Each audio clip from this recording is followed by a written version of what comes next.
Sawadika!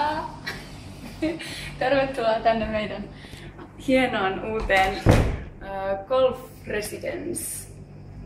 Mikä tää oli? The Green Golf Residence. The Green Golf Residence.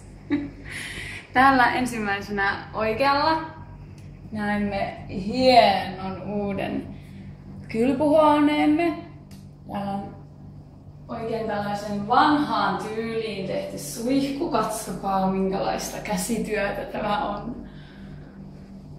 Ja täältä tulee ilmeisesti.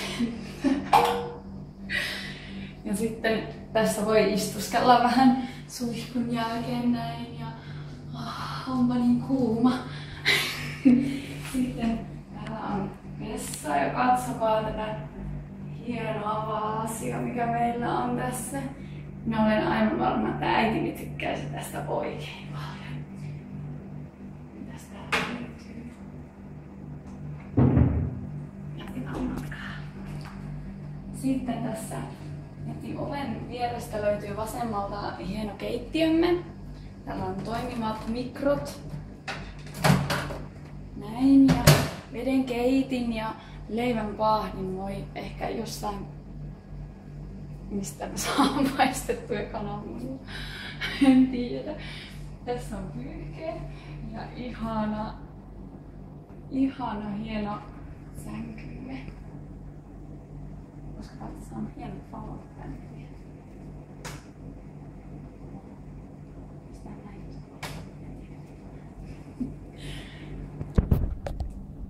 Sitten täällä on hieno sohva-oleskeluhuone, missä näkyy myös hieno flat TV ja peilit siellä takana.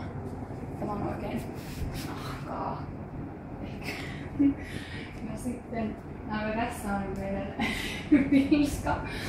Hänellä on hieno tämmönen ehkä hieman sairaalatyylinen sänky. Ja semi-lyhyt. Ja sitten tässä on ruokapöytämme. Tässä voi syödä aamupalaa. Minä voin tästä aamupalaa.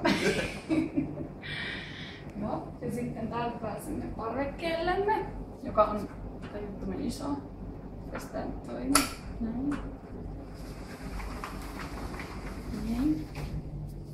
Tajuttoman iso. Aiomme pyytää tänne ehkä aurinkotuolit, jossa voimme ottaa aurinkoa.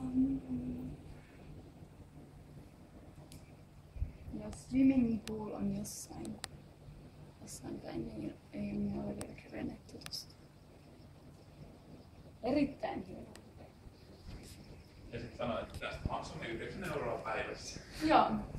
Ja tästä maksamme 9 € päivässä.